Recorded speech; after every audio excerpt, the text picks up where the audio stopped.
নমস্কার, আমি সুরজিৎ। আমি একাকী সুরজিতের গল্পের থেকে আবারও হাজির। আমি আজকে যে গল্পটি পড়ব সেটি সত্যজিৎ রায়ের বিখ্যাত লেখা সমাদদারের চাবির তার দ্বিতীয় পর্ব। আমি প্রথম পর্বে আপনাদের পড়ে শুনিয়েছিলাম, আশা করি আপনারা শুনেছেন এবং আপনাদের ভালো লেগেছে। আমি আজকে পড়তে চলেছি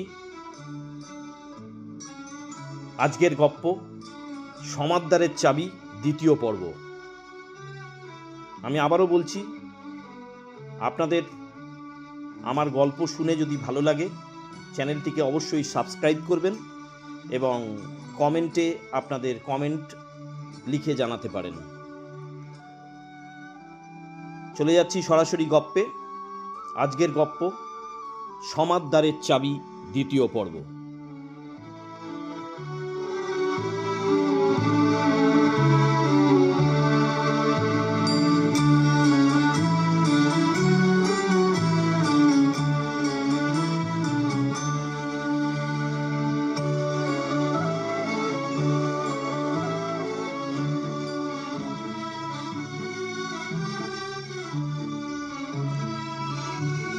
ফেলুদা মণিমোহন বাবুর কাছ থেকে দুদিন সময় চেয়ে নিয়েছিল।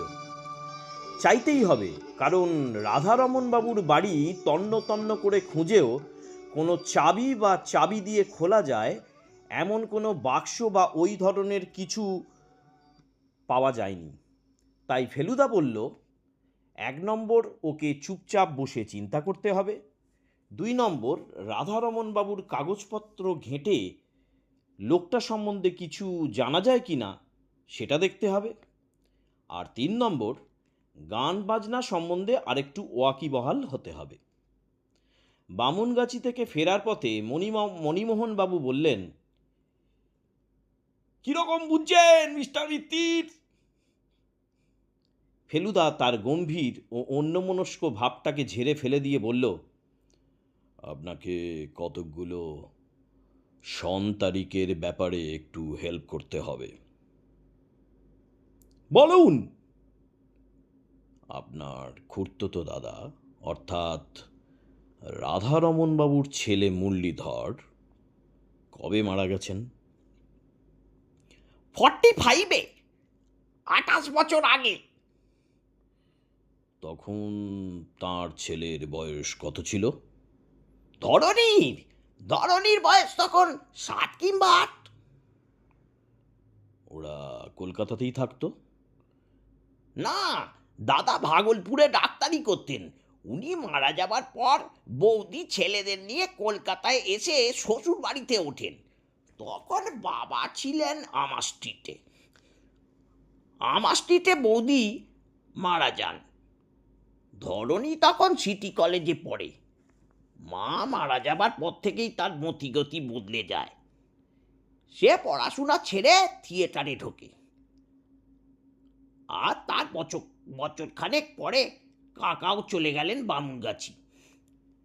ওই বাড়িটা তৈরি হয়েছিল 59-এ। গেটের গায়ে ডেটটা লেখা আছে। রাধারমন বাবুর কাগজপত্রের মধ্যে কিছু ছিল পুরনো চিঠি, কিছু ক্যাশ মেমো আর 2টো ওষুধের প্রেসক্রিপশন। স্পিগলার নামে একটা জার্মানি কোম্পানি পুরনো ক্যাটালগ, তাতে নানা রকম বাজনার ছবি ও দাম। খাতার কাগজে লেখা কয়েকটা বাংলা গানের স্বরলিপি। খবরের কাগজ থেকে নানান সময়ে কাটা 5টা নাটকের সমালোচনা। সেইগুলোতে সঞ্জয় লাহিড়ী বলে একজন অভিনেতার প্রশংসা নীল পেন্সিল দিয়ে আন্ডারলাইন করা। এর মধ্যে 3টি জিনিস নিয়ে ফেলুদা মন্তব্য করল। স্বরলিপিগুলো দেখে বলল, সুরজিৎবাবু যে পোস্ট কার্ডটা দেখালেন তার হাতের লেখা এই লেখার সঙ্গে মিলে যাচ্ছে। ক্যাটালগটা দেখে বলল, মেলোকর্ড বলে কোনো যন্ত্রের নাম এতে দেখছি না। আর থিয়েটারের সমালোচনা দেখে বলল, যদ্দূর মনে হচ্ছে এই সঞ্জয় লাহিড়ী আর ধরণীধর সমাদ্দার একই লোক। আর তাই যদি হয় তাহলে বলতে হবে নাতির মুখ না দেখলে তার সম্বন্ধে খোঁজ খবরটা রাখতেন রাধারমন বাবু। কাগজগুলো সযত্নে একটা প্লাস্টিকের ব্যাগে রেখে ফেলুদা থিয়েটারের পত্রিকা মঞ্চলোকে টেলিফোন করে সঞ্জয় লাহিড়ী কোন যাত্রার দলে আছে জিজ্ঞাসা করল। জানা গেল দলের নাম মডার্ন অপেরা। সেখানে সঞ্জয় লাহিড়ী হিরোর পাঠ করে। তারপর মডার্ন অপেরার অফিসে ফোন করে জানা গেল যাত্রার দলে তিনি 3 সপ্তাহ হলো জলপাইগুড়িতে ট্যুরে বেরিয়েছেন, ফিরতে আরও দিন 7। এই খবরটা অবশ্যই মণিবাবু আগিয়ে দিয়েছিলেন। দুপুরে খাওয়া দাওয়ার পরে আমরা বেরোলাম। একদিনে একসঙ্গে এত রকম জায়গা অনেক দিন যায়নি। প্রথমে জাদুঘর, কেন যাচ্ছি আগে থেকে জানি না, কারণ ফেলুদা এখন মৌনী পর্ব। তার উপরে মাঝে মাঝে আঙুল মটকাচ্ছে, বোঝাচ্ছে যে সে ভীষণ মন দিয়ে ভাবছে, তাই ডিস্টার্ব করা চলবে না। জাদুঘরে যে এরকম একটা বাজনার সংগ্রহ আছে সেটা জানতাম না। অবশ্যই সবই দিশি বাজনা, একেবারে মহাভারতের যুগ থেকে আজকের যুগ পর্যন্ত। শুধু বিনাই যে এত রকম হতে পারে তা আমার ধারণা ছিল না। এরপরে বিলিতি বাজনার দোকান। ফ্রি স্কুল স্ট্রিটের সালদানহা কোম্পানি বলল মেলোকর্ডের নাম কখনো তারা শোনেনি। সেখান থেকে গেলাম লালবাজারে। লালবাজারে মণ্ডল কোম্পানির একটা ক্যাশ মেমো রাধারমন বাবুর কাগজপত্রের মধ্যে ছিল, তাই বোধহয় ফেলুদা সেখানে গেল। দোকানদারের মালিক একেবারে জহর রায়ের মতো দেখতে। বললেন, সমাদ্দার মশাই আমাদের অনেক দিনের খদ্দের ছিলেন, সেই আমার ফাদারের টাইম থেকে। মেলোকোড বলে কোনো যন্ত্রের নাম শুনেছেন? ফেলুদা জিজ্ঞেস করল। মেলোকট? কই না তো।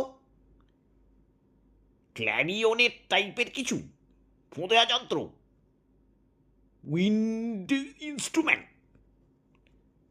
ফেলুদা বলল, না, বলতে পারেন হারমোনিয়ামের টাইপের, সাইজে অনেক ছোট, আওয়াজটা পিয়ানো আর সেতারের মাঝামাঝি।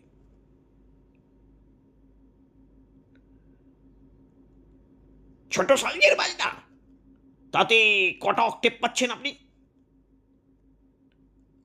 আমি জানি সা রে গা মা পা ধা নি সা, এই 8টা সুর মিলে একটা অক্টেভ হয়। মণ্ডলের দোকানে একটা হারমোনিয়ামে দেখছি 3 অক্টেভের বেশি পর্দা রয়েছে। মেলোকর্ডে মাত্র একটা অক্টেভ রয়েছে। শুনে মণ্ডল মাথা নেড়ে বললেন, হ্যাঁ মশাই, এ শুনে মনে হচ্ছে খেলনা ধরনের কিছু হবে। আপনি বরঞ্চ নিউ মার্কেটে দেখুন।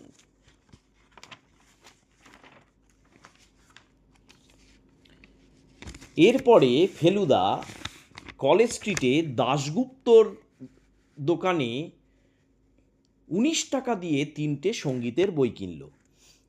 তারপর সেখান থেকে বিধান সরণিতে মঞ্চলোকের অফিসে গিয়ে অনেক খুঁজে সঞ্জয় লাহিড়ীর একটা দুমড়োনো ছবি চেয়ে নিল। দাম দিতে হবে কিনা জিজ্ঞেস করাতে সম্পাদক প্রতুল হাজরা জিভ কেটে বলল, দামের কথা কি বলছেন, আপনি ফেলবিত্তিন না? রাস্তার মোড়ের একটা দোকান থেকে ঠান্ডা লস্যি খেয়ে ট্যাক্সি ধরে বাড়ি ফিরতে হয়ে গেল 7টা। এসে দেখি পাড়া ঘুটঘুটটি, লোডশেডিং চলছে। ফেলুদা তার মধ্যেই মোমবাতি জ্বালিয়ে গানের বইগুলো উল্টে পাল্টে দেখতে লাগলো। 9টায় আলো আসার পর বলল, তবে তুই শ্রীনাথকে নিয়ে চট করে একবারটি পটুদের বাড়ি চলে যা তো। গিয়ে বল ফেলুদা একদিনের জন্যে হারমোনিয়ামটা চেয়েছে। ঘুমোবার আগে পর্যন্ত শুনলাম ফেলুদা প্যাঁ প্যাঁ করে হারমোনিয়াম বাজাচ্ছে। রাত্রে স্বপ্ন দেখলাম এক প্রকাণ্ড ঘরে একটা প্রকাণ্ড লোহার দরজা, আর তাতে একটা প্রকাণ্ড ফুটো। ফুটোটা এত বড় যে তার মধ্যে দিয়ে অনায়াসে উল্টো দিকে চলে যাওয়া যায়। কিন্তু তা না করে আমি, ফেলুদা আর মণিমোহনবাবু তিনজনে একসঙ্গে একটা প্রকাণ্ড চাবিকে আঁকড়ে ধরে সেটাকে ফুটোটার মধ্যে ঢোকাতে চেষ্টা করছি। আর সুরজিৎ দাশগুপ্ত একটা আলখাল্লা পরে তিরিং বিরিং করে লাফাচ্ছেন আর সুর করে বলছেন, 8291 8291 8291।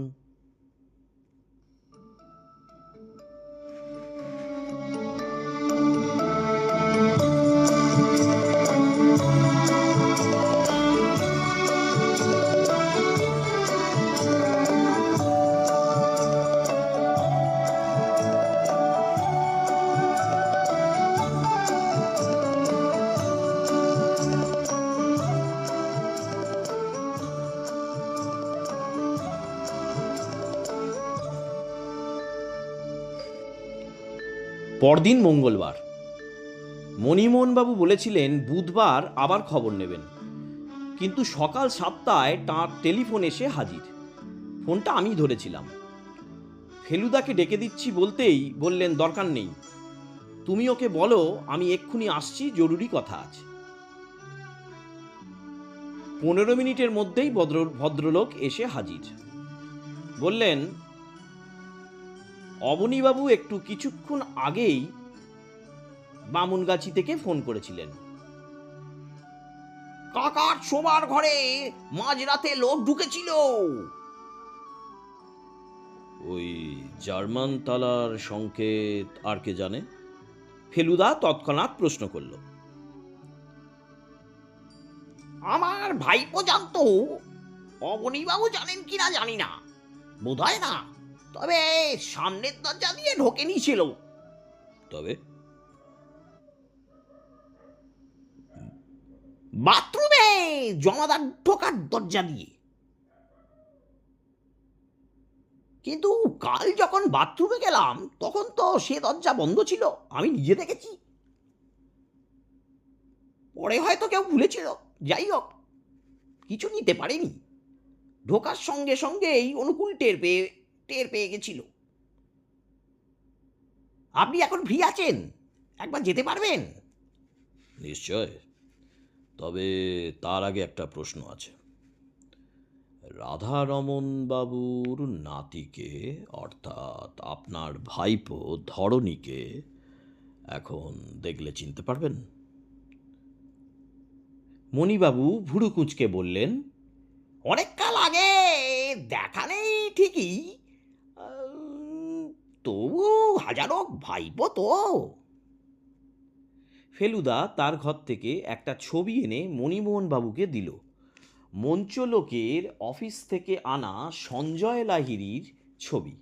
তার উপরে ফেলুদা কালি দিয়ে একজোড়া গোঁফ আর একটা মোটা ফ্রেমের চশমা এঁকে দিয়েছে। মণিবাবু লাফিয়ে উঠে বললেন, আরে এ যে দেখছি! সুরজিৎ দাশগুপ্তর মতো মনে হচ্ছে কি? হ্যাঁ হ্যাঁ, কেবল নাকের কাজটা একটু। যাই হোক, মিল একটা আছে। এটা আসলে আপনার ভাইপোর ছবি, আমি কেবল একটু রং চড়িয়েছি। আশ্চর্য! আমারও কথাটা মনে হয়নি তা নয়। ইনফ্যাক্ট কাল রাত্রে একবার ভেবেছিলাম আপনাকে ফোন করে বলি, কিন্তু প্রেসে ওভারটাইমের কাজ চলছিল, ফিরতে অনেক রাত হলো, তাই আর বলা হয়নি। অবশ্যই নিশ্চিত হয়ে কিছু বলা সম্ভব হতো না। ধরণীকে গত 15 বছরে প্রায় দেখিনি বললেই চলে। থিয়েটারেও না, কারণ ও বাতিকটা আমার একদম নেই।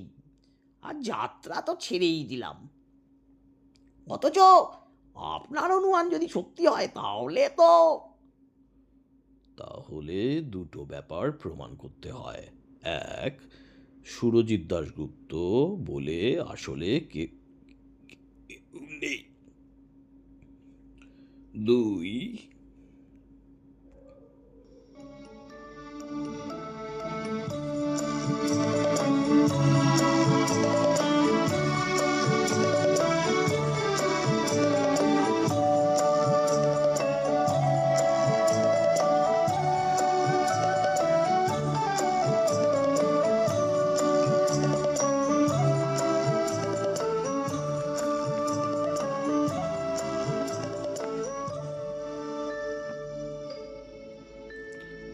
তাহলে কি বললাম? দুটো ব্যাপার প্রমাণ করতে হয়।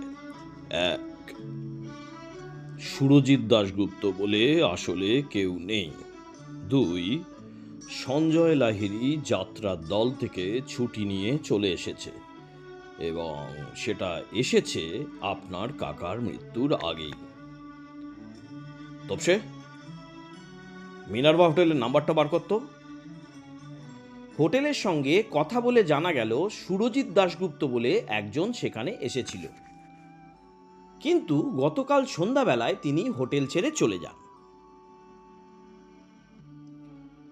মডার্ন অপেরায় ফোন করে কোনো লাভ নেই, কারণ কালকেই তার সঙ্গে কথা হয়েছে, আর তারা বলেছে সঞ্জয় লাহিড়ী ট্যুরে গেছে। বামনগাছি পৌঁছিয়ে ফেলুদা প্রথমে পাঁচিলের বাইরে ঘুরে দেখল।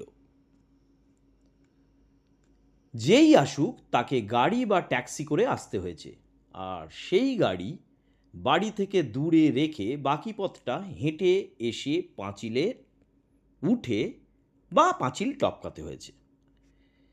শেষের কাজটা কঠিন নয়, কারণ 3 জায়গায় পাঁচিলের বাইরে গাছ রয়েছে, আর সেই গাছের নিচু ডাল পাঁচিলের উপর দিয়ে কম্পাউন্ডের ভিতরে ঢুকেছে। মুশকিল হচ্ছে কি, বর্ষার দিন হলে মাটিতে পায়ের ছাপ পড়ত, কিন্তু এই মাটি একেবারে খটখটে শুকনো। অনুকূলের শরীর ভালো নয়, সে তার ঘরে বিছানায় শুয়ে কুঁই কুঁই করে যা বলল তাতে বোঝা গেল যে মাথার যন্ত্রণায় আর মশার কামড়ে রাত্রে তার ঘুম হচ্ছিল না। সে সেখানে শোয়, আর সেখান থেকে খাটের পাশের জানালা দিয়ে সোজা রাধারমণবাবুর ঘরের জানালা দেখা যায়। অন্ধকারের মধ্যে হঠাৎ সেই ঘরে একটা আলো দেখে সে ধর্মড়িয়ে উঠে কে কে বলে হাঁক দিয়ে ছুটে যায়, কিন্তু পৌঁছে আগেই সে দেখে একজন লোক রাধারমণবাবুর বাথরুমের দরজা দিয়ে দৌড়ে বেরিয়ে অন্ধকারে মিলিয়ে গেল। বাকি রাতটা নাকি অনুকূল রাধারমণবাবুর ঘরের মেঝেতে শুয়ে থাকে।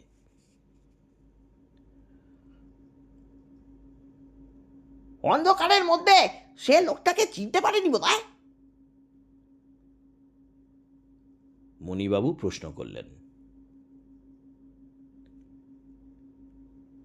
না বাবু, আমি বুড়ো মানুষ, চোখে ভালো দেখি না, আর কাল আবার আমাবস্যা ছিল।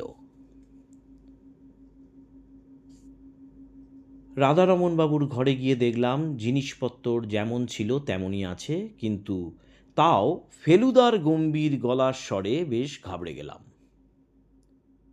মণিবাবু, বারাসাত থানায় খবর দিতে হবে। এ বাড়িতে আজ রাত থেকে পাহারার বন্দোবস্ত করতে হবে। সে লোক আবার আসতে পারে, আর সুরজিৎ দাশগুপ্ত যদি সঞ্জয় লাহিড়ী নাও হন, তাহলে তাকে সন্দেহ করতে হবে, কারণ ওই দুটো যন্ত্রের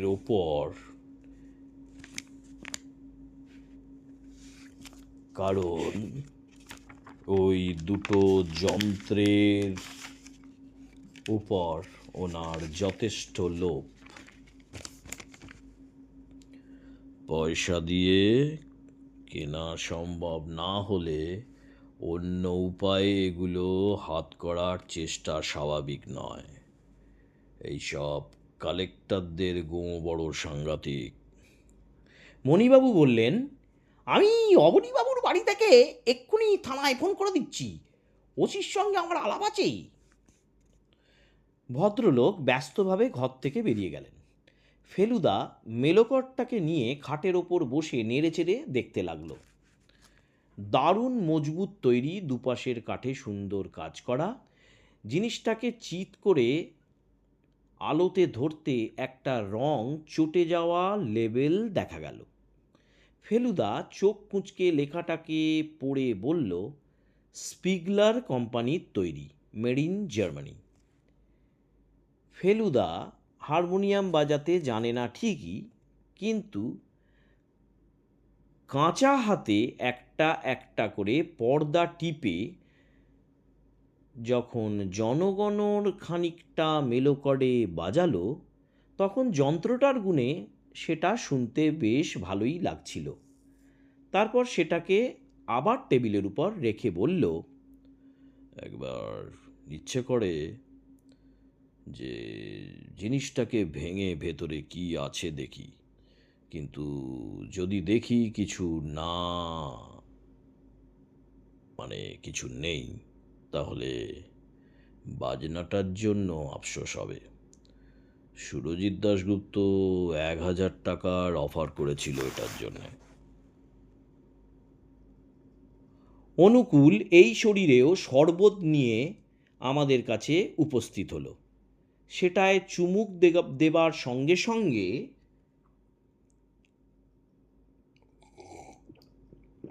মণিবাবু ফিরে এসে বললেন, থানায় বলে দিয়েছি, দুজন দুজন লোক থাকবে সন্ধ্যে থেকে। অবনীবাবু বাড়ি ছিলেন না, সাধনকে নিয়ে কলকাতা গেছেন, ফিরবেন বিকেলে। ফেলুদা বলল, রাধারমন বাবুর টাকা লুকিয়ে রাখার ব্যাপারটা আপনি ছাড়া আর কে জানতে পারে? মণিবাবু গম্ভীরভাবে বললেন, আমি নিজে জেনেছি কাকার মৃত্যুর পরে। টাকা যে খোঁজাখুঁজি হচ্ছে সেটা অবশ্যই অবনীবাবু জানেন, কিন্তু তার অ্যামাউন্টটা কত হতে পারে সেটা জানার কথা নয়।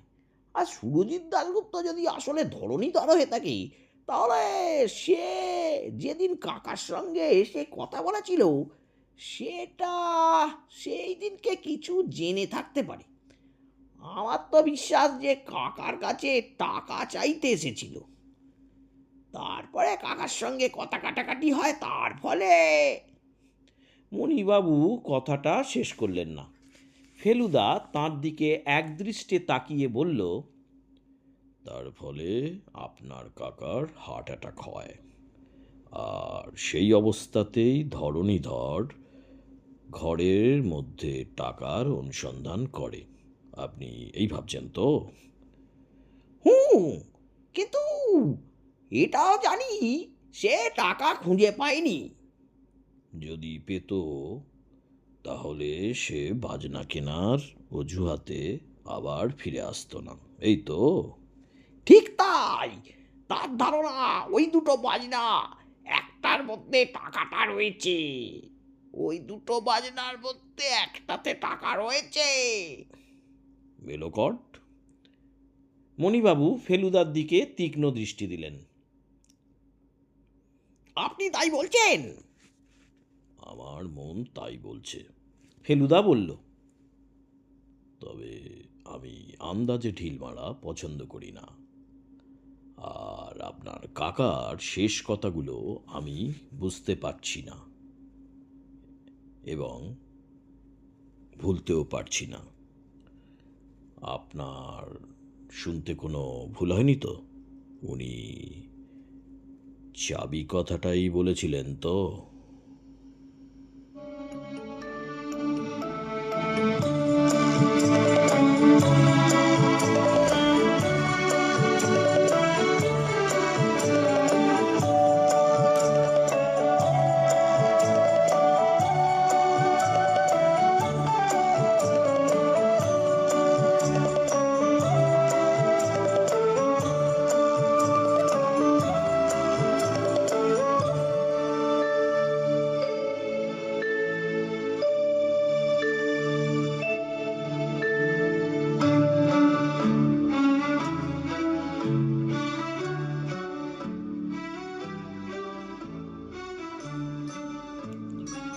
মণিবাবু হঠাৎ কেমন যেন অপ্রতিভ হয়ে পড়লেন। হাত কজলাতে কজলাতে বললেন, কি জানি মশাই, চাবি বলেই তো মনে হলো। ভবিষ্যে এমন হতে পারে যে কাকা আসলে প্রলাপক ছিলেন। চাবির কথা তো কোনো অর্থই নেই। কথাটা শুনে আমার মনটা বেশ দমে গিয়েছিল, কিন্তু ফেলুদার মধ্যে দমবার কোনো লক্ষণ দেখলাম না। ও বলল, প্রলাপী হোক আর যাই হোক, এ ঘরে টাকা আছে। আমি যেন টাকার একটা গন্ধ পাচ্ছি। চাবিটা আসল কথা নয়, আসল কথা হলো টাকা। তাহলে আপাতত কি করবেন সেটা ঠিক করুন। করেছি। আপাতত বাড়ি ফিরব। দিনের বেলা কোনো ভয় নেই। অনুকূলকে বলে দেবেন চোখ রাখতে, আর বাইরের কোনো লোককে যেন ঢুকতে না দেওয়া হয়। রাত্রে তো পাহারা থাকবেই। আমি বাড়ি গিয়ে আমার খাতা নিয়ে আমার ঘরে আমার খাটের উপর বালিশে বুক দিয়ে উপুড় হয়ে শুয়ে চিন্তা করব। একটা আবছা আলো দেখতে পাচ্ছি, সেটা কাটাতে চাই। আপনি আপনার আপত্তি নেই তো? মোটেই না। 8টা নাগাদ আপনাকে তুলে নিতে পারি। ভালো কথা। আপনি সংখ্যাতত্ত্ব বিশ্বাস করেন? সংখ্যা তত্ত্ব? মণিমোহন ভ্যাবাচাকা। ফেলুদা তার একপেশে হাসি হেসে বলল, আপনার এবং আপনাদের সবাইয়ের নাম দেখছি 5 অক্ষরের। রাধারমণ, মুরলীধর, ধরণীধর, মণিমোহন। তাই প্রশ্নটা মনে এলো। তাই প্রশ্নটা মনে এলো।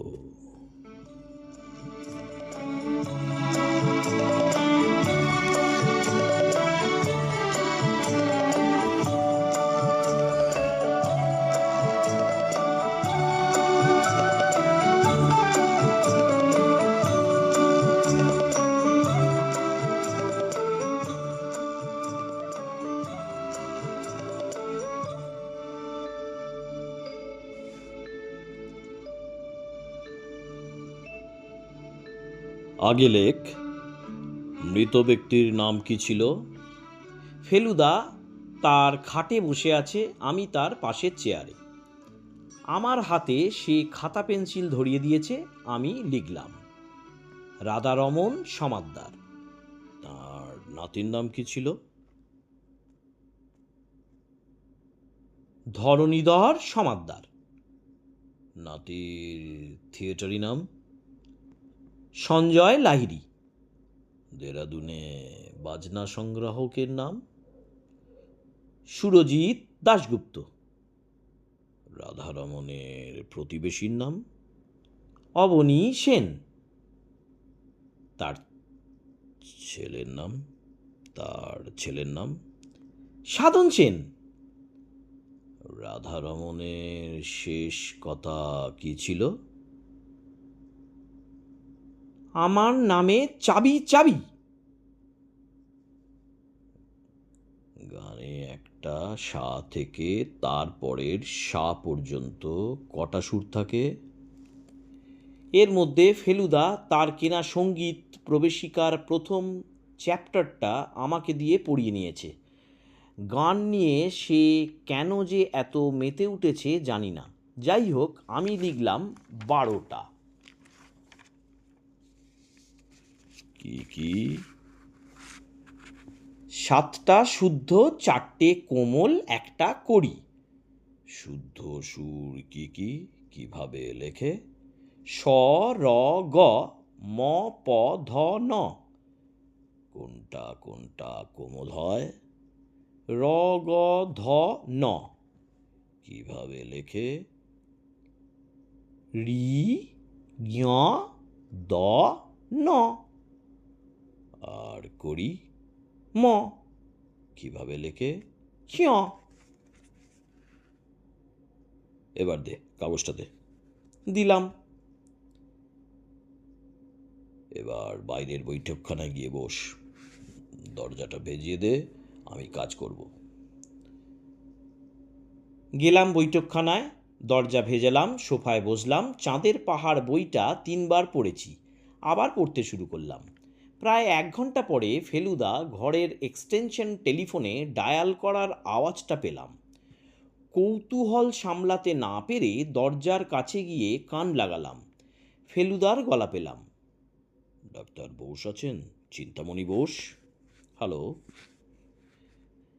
ফেলুদা সেই হার্ট স্পেশালিস্টকে ফোন করেছে, যাকে মণিবাবু নিয়ে গিয়েছিলেন তাঁর কাকাকে দেখাতে। ফোনটা কাকে করছে সেটা জানতে চাইছিলাম, বাকি কথা শোনার দরকার নেই। আমি আবার জায়গায় এসে বসলাম। 10 মিনিট পরে আবার কটর কটর শব্দ ডায়ালিংয়ের। উঠে দরজায় গেলাম, কান লাগালাম। Hello, Eureka press? Hello, Eureka press? কে কথা বলছেন? এটা মণিমোহনবাবুর প্রেস? ব্যাস, এইটুকুই যথেষ্ট। আমি আবার চাঁদের পাহাড় নিয়ে বসলাম। 4টের সময় যখন শ্রীনাথ চা আনলো, তখন ফেলুদা ঘর থেকে বেরোলো না। শেষে যখন দেয়াল ঘড়িতে দেখি 4:35, আর আমি ভাবছি আমারও ওই কটা লেখা নিয়ে ফেলুদা অত কি ভাবছে, ঠিক সেই সময় দরজা খুলে হাতে একটা আতপোড়া চারমিনার নিয়ে বেরিয়ে এসে চাপা গলায় বলল, মাথা ভোঁ ভোঁ করছে, মাথা ভোঁ ভোঁ করছে রে তোপসে। একটা 82 বছরের বুড়োর মরার মুখে বলা সামান্য 3টে কথা এবং তার মানে নিয়ে এত কেন ভাবতে হলো সেটা ভেবে মাথা ভোঁ ভোঁ করছে। এটার জন্যে অবশ্যই দায়ী আমাদের বাংলা ভাষা। আমি অবশ্যই ফেলুদার কথাবার্তা কিছুতেই বুঝতে না পেরে ওর দিকে চেয়ে কাঠ হয়ে বসে রইলাম। দেখতে পাচ্ছি ওর মুখের চেহারা বদলে গেছে, আর বুঝতে পারছি যে আবছা আলোটার কথা ও বলেছিল সেটা ওর কাছে আর আবছা নেই। সাধা-নি-সা-নি,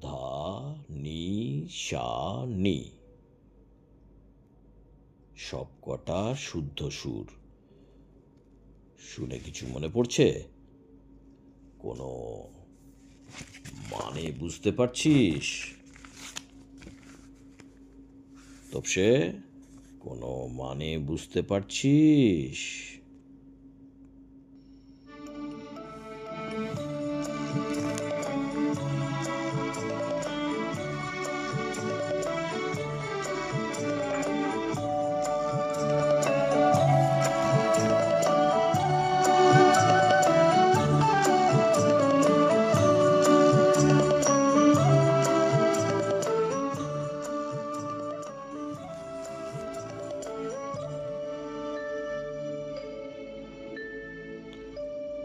আমার মাথা আরও গুলিয়ে গেল। ফেলুদা বলল, তোর বুঝতে পারার কথা নয়।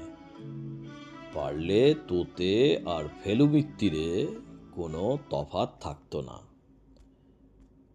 ভাগ্যিস তফাৎটা আছে। আমি ফেলুদার স্যাটেলাইটের বেশি আর কিছু নিতে চাই না। ফেলুদা এই প্রথম সিগারেটটা ছাইদানে না ফেলে ক্যারামে স্ট্রাইকার মারার মতো করে জানালা দিয়ে বাইরের রাস্তায় ফেলে দিলে বৈঠকখানায় টেলিফোনে গিয়ে একটা নম্বর ডায়াল করলো। 10 সেকেন্ড পরের কথা। কে? মিস্টার সমাদ্দার?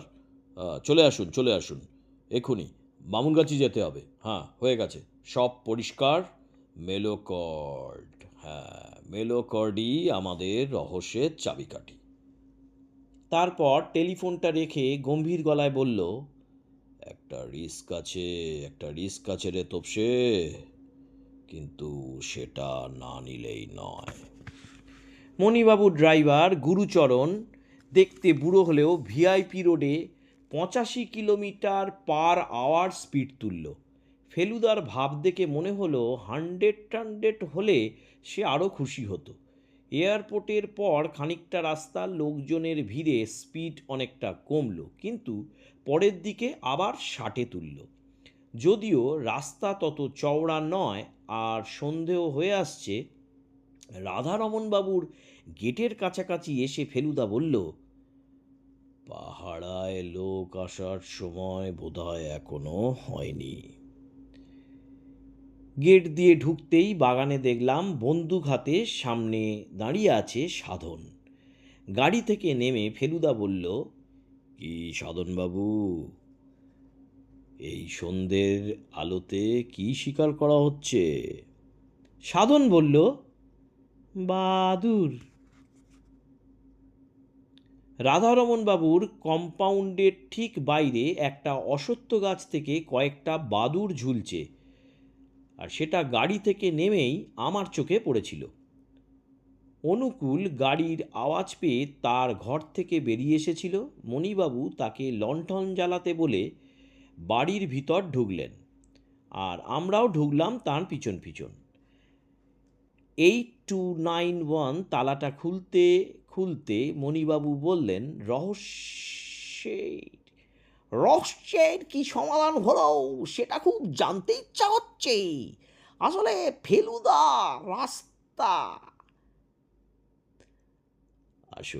ফেলুদা রাস্তায় কোনো কথা বলেনি, কাজেই মণিবাবুর যা অবস্থা আমারও তাই। অন্ধকার ঘরে ঢুকে ফেলুদা তার ভীষণ জোরালো টর্চটা ঘরে পশ্চিমের দেওয়ালে নিচের দিকে ফেলল। আমার বুক ঢিপ ঢিপ করছে। আলোটা সোজা গিয়ে টেবিলে রাখা মেলোকর্ডের উপরে পড়েছে। ঝকঝকে সাদা পর্দাগুলো দেখে মনে হচ্ছে বাজনাটি দাঁত বের করে হাসছে। ফেলুদা টর্চটা সেইভাবেই ধরে বলল, চাবি। ইংরেজিতে কি, বাংলায় চাবি। এই যে সাদা কালো পর্দাগুলো দেখছিস, ওটা আর একটা নাম হলো চাবি।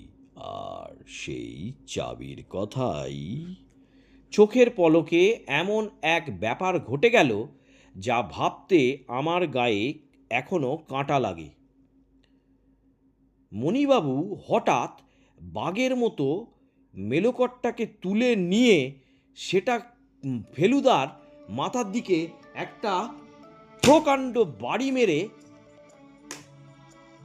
আমাকে এক ধাক্কায় মাটিতে ফেলে ঊর্ধ্বশ্বাসে দরজা দিয়ে বেরিয়ে চলে গেল। ফেলুদা মার খাবার ঠিক আগেই নিজেকে বাঁচানোর জন্য টর্চ সমেত হাত দুটো মাথার উপর তুলেছিল, তাই হয়তো তার মাথায় চোট লাগেনি, কিন্তু তা সত্ত্বেও হাতের যন্ত্রণাতে সে দেখি খাটের ওপর বসেছে। আমি নিজে মেঝে থেকে উঠতে না উঠতেই বুঝলাম মণিবাবু, খাটের উপর থেকে উঠতে না উঠতেই বুঝলাম মণিবাবু বাইরে থেকে একটা 8291 তালাটি বন্ধ করে দিয়েছেন। আমি তাও দৌড়ে গিয়ে কাঁধ দিয়ে দরজায় একটা ধাক্কা মেরে এমন সময় ফেলুদার দেখা পেলাম এবং গলা পেলাম, বাথরুম বাথরুম বাথরুম। বাইরে থেকে গাড়ি স্টার্ট দেবার একটা শব্দ, আর তারপরেই ঠাঁই করে আওয়াজ। আমরা দুজন ঝড়ের মতো বাথরুমে ঢুকে জমাদারের দরজা খুলে বেরিয়ে বাইরে চলে এলাম। বাগানের দিক থেকে গোলমাল, অনুকূলের গলা, অবনীবাবুর গলা। মণিবাবুর গাড়িটাই বাঁই করে গেট দিয়ে বেরিয়ে চলে গেল। আমরা সামনের দরজার কাছে পৌঁছে দেখি, ওটা কে বসে আছে কাকর বিছানো রাস্তার উপর? অবনী চেঁচাচ্ছেন, তুমি কি সাধন? এটা কি করলে তুমি? চি চি চি চি চি। সাধন তার সরু অথচ গম্ভীর গলায় বেশ ঝাঁঝের সঙ্গে বলল, ও যে দাদুর বাজনা নিয়ে পালাচ্ছিল। এবার ফেলুদা বলল, ও ঠিকই করেছে অবনীবাবু, অপরাধীকে এয়ারগান দিয়ে পঙ্গু করে ও আমাদের সাহায্যই করেছে। যদিও ভবিষ্যতে ওকে একটু সাবধানে বন্দুক চালাতে হবে। আপনি এখনই থানায় ফোন করে দিন, গাড়িটাকে যেন পালাতে না দেয়। ওর নম্বর হলো WMA6164। অনুকূল আর ফেলুদা দুজনে মিলে মণিবাবুকে ধরে তুলল। তার কপালের বাঁদিক থেকে ছড়বার গুলি লেগে রক্ত পড়ছে। ভদ্রলোক একেবারে থুম মেরে গেছেন। মেলোকড্ডা মণিবাবুর পাশেই কাঁকড়ের উপর পড়েছিল। আমি সেটাকে তুলে খুব সাবধানে যত্ন করে আমার কাছে রাখলুম। আমরা চারজন রাধারমণবাবুর খাটের পাশে গোল হয়ে চেয়ারের দিকে বসে চা খাচ্ছি। চারজন মানে আমি, ফেলুদা, অবনীবাবু আর বারাসাত থানার দীনেশ গুঁই, ইনি বোধহয় ইন্সপেক্টর হবেন। ঘরের এক কোণে সিন্দুকটাকে সামনে রেখে আরও দুজন লোক রয়েছে। একজন দাঁড়িয়ে, একজন বোধহয় কনস্টেবল, আর আরেকজন চেয়ারে ঘাপটি মেরে বসে। ইনি হলেন অপরাধী মণিমোহন সমাদ্দার, যার কপালে একটা ব্যান্ডেজ বাঁধা। এছাড়া সাধনও রয়েছে। সে জানালার ধারে দাঁড়িয়ে বাইরের অন্ধকারের দিকে দেখছে। আমাদের পাঁচজনের মাঝখানে টেবিলের উপর রাখা রয়েছে মেলোকর্ড। এইবার বোধহয় ফেলুদা একটা রহস্য উদ্ঘাটন করবে। ফেলুদার ঘড়ির কাঁচ ভেঙে গেছে আর বাঁ হাতের কবজির খানিকটা ছাল উঠে গেছে। রাধারমণবাবুর বাথরুম থেকে ডেটল নিয়ে লাগিয়ে সেখানে একটা রুমাল বেঁধে রেখেছে। হাত থেকে চায়ের কাপটা মাটিতে নামিয়ে রেখে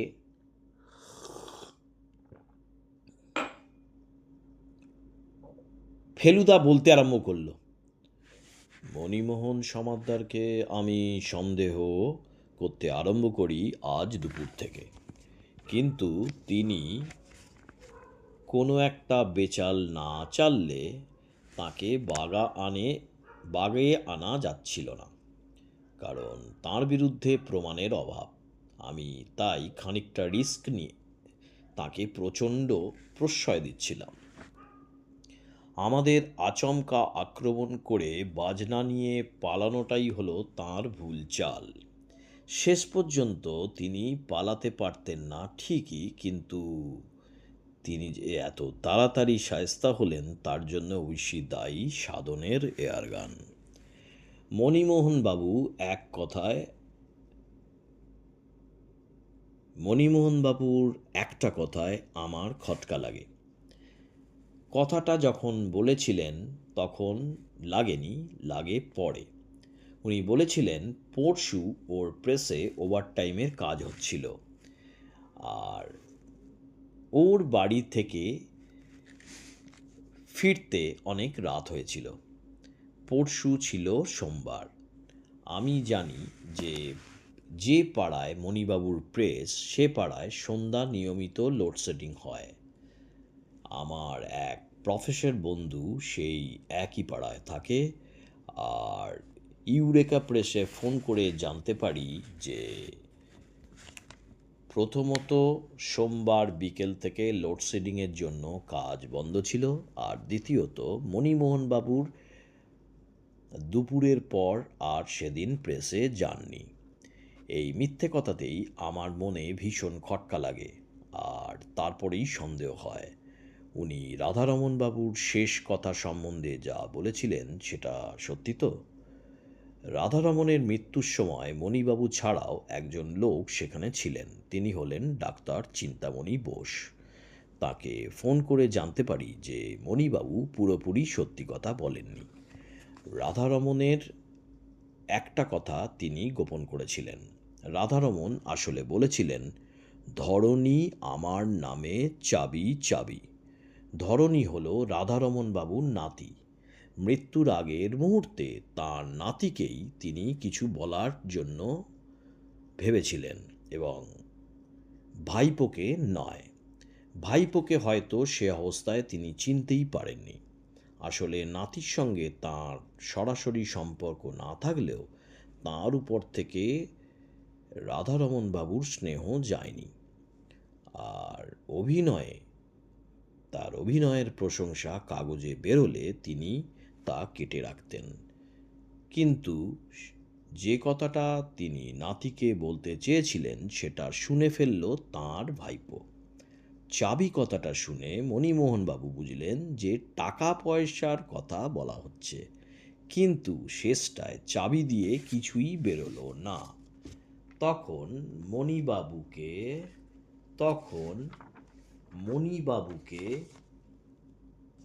গোয়েন্দা ফেলু মিত্তিরের কাছে আসতে হলো।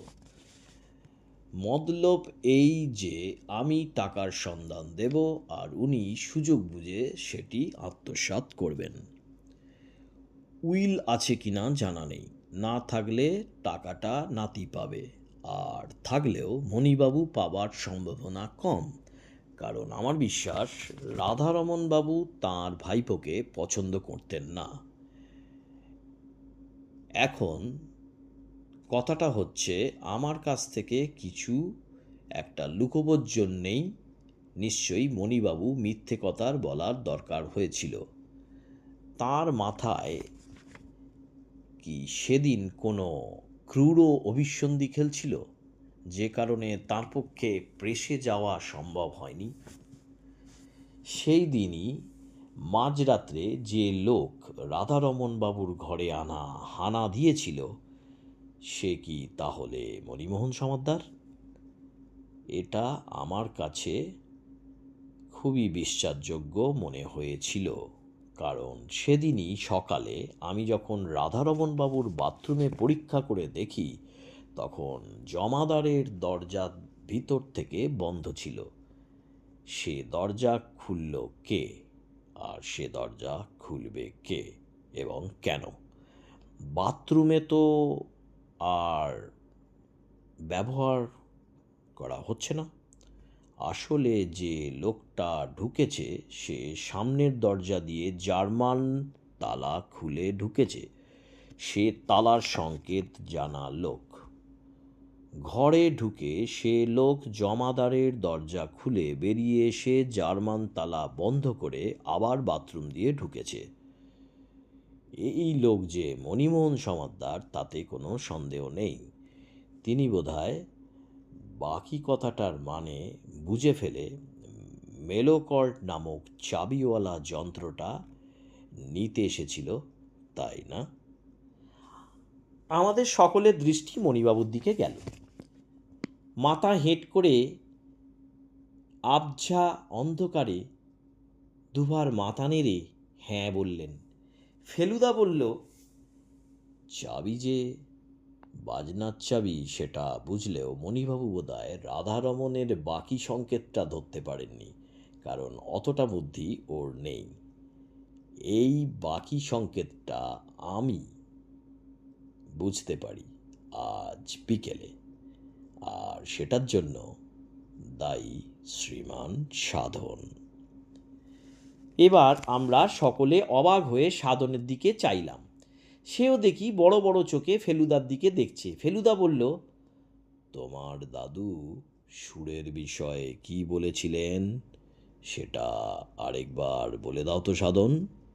সাধন প্রায় ফিসফিস করে বলল, যার নামে সুর থাকে তার গলাতেও সুর থাকে। ফেলুদা বলল, ভেরি গুড। এবার রাধারমণবাবু আশ্চর্য বুদ্ধির একটা ক্রমে বোঝা যাবে। যার নামে সুর থাকে, যার নামে সুর থাকে, যার নামে সুর থাকে, বেশ, সাধনের নামটাই ধরা যাক, সাধন সেন। এবার অকার একার বাদ দিয়ে দাঁড়ায় কি দাঁড়ায় দেখা যাক। স ধ ন স ন, অর্থাৎ গানের সুরের ভাষায় সা ধা নি সা নি। এই আশ্চর্য ব্যাপারটা বোঝবার সঙ্গে সঙ্গেই যেন একটা নতুন দিক খুলে গেল। আমার নামে চাবি। রাধারমণবাবু কি এখানে নিজের নামের কথাটাই বোঝাতে চাইছেন? রাধারমণ সমাদ্দার, রে ধা রে মা নি সা মা দা দা রে।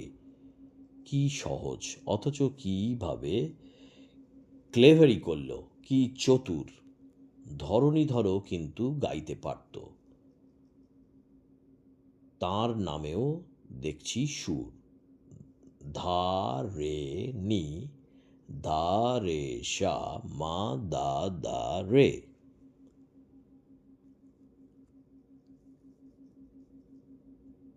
এইটে বোঝবার সঙ্গে সঙ্গেই আমি নিশ্চিত হয়ে গেলাম যে ওই মেলোকডেই রাধারমণের ব্যাংক।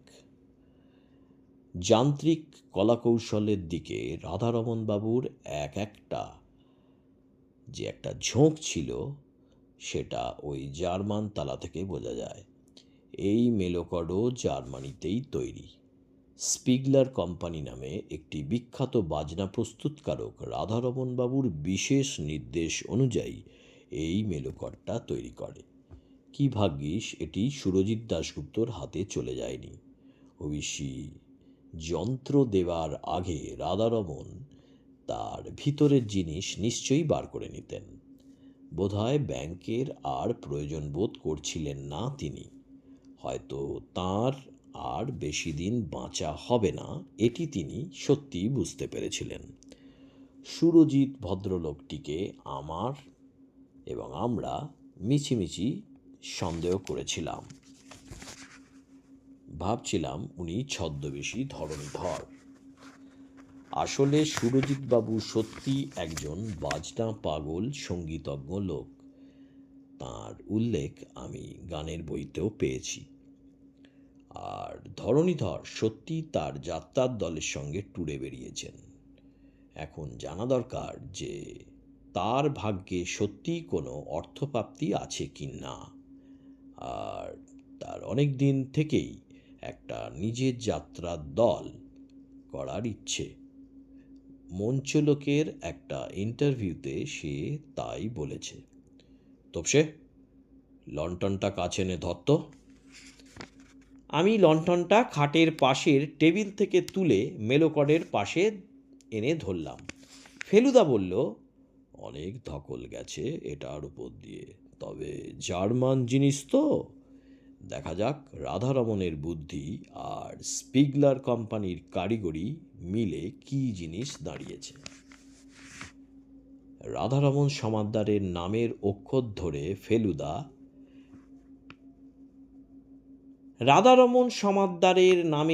ধরে ফেলুদা চাবি টিপতে আরম্ভ করে দিল। টুং টুং টুং টাং করে একটা অদ্ভুত সুর বেরোচ্ছে মেলোকড থেকে।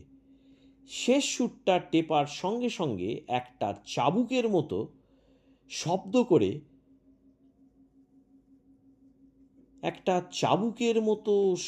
করে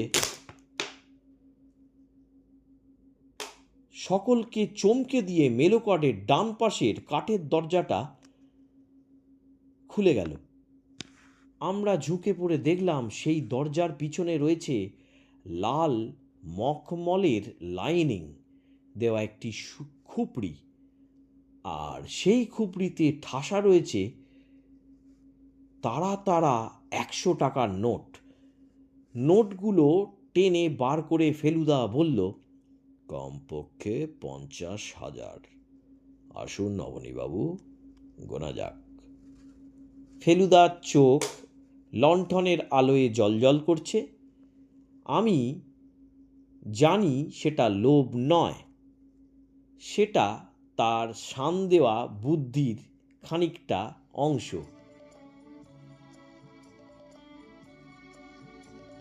আর এই বুদ্ধির খানিকটা অংশ খাটিয়ে মন বাঁধানো জটিল রহস্য সমাধান করার আনন্দ।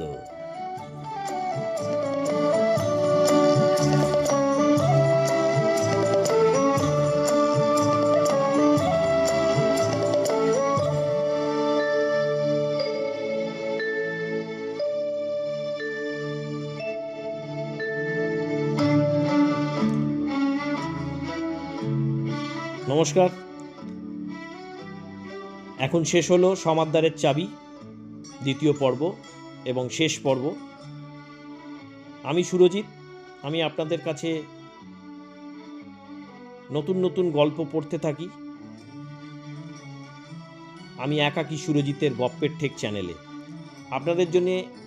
আপনাদের যদি এই চ্যানেলটি ভালো লাগে আপনারা অবশ্যই সাবস্ক্রাইব করুন। এবং একটি কথা বলে রাখি, আমি এটি পড়তে গিয়ে গল্পটি পড়ার সময় আমার অনেক ভুল ত্রুটি আছে। এটি আমি একেবারেই ঘরোয়াভাবে করি। আমার ভুল ত্রুটিগুলোকে দয়া করে মার্জনা করবেন, ক্ষমা করবেন। আশা করি আস্তে আস্তে আমি ভুল ত্রুটিগুলো ঠিক করে আপনাদের সামনে আরও সুন্দরভাবে নতুন নতুন গল্প পড়তে পারব। ধন্যবাদ। ভালো থাকুন।